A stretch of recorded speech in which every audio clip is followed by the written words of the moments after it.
Hello friends, welcome to my channel Samita Vijay. ఈరోజు మనం చూసేద్దాం రెడ్ చిల్లీ పికిని ఎలా చేయాలో.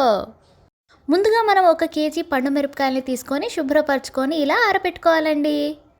ఇందుకు మనకు కావాల్సిన పదార్థాలు 200 గ్రాముల ఉప్పు, 200 గ్రాముల చింతపండు, కొద్దిగా ఉంట ఇంగువ, ఇంకా 5 వెల్లుల్లి గడ్డలు. ముందుగా పండు మిరపకాయలకు తొడిమలు తీసుకొని పక్కన పెట్టుకోవాలి. తర్వాత మిక్సీ జార్లో అన్నీ కొద్దిగా వేసుకుంటూ మిక్సీకి తిప్పుకోవాలండి.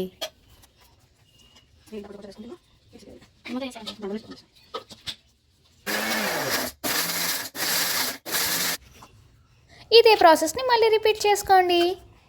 మిక్సీ జార్ సైజ్ని బట్టి 4-5 సార్లు వేసుకోవాల్సి ఉంటుందండి. అయిన తర్వాత మొత్తం కలబెట్టుకోండి. మొత్తం అయ్యాక ఇలా ఎర్రగా వచ్చేసిందండి గుమగుమలాడే పండు మిరపకాయల పచ్చడి.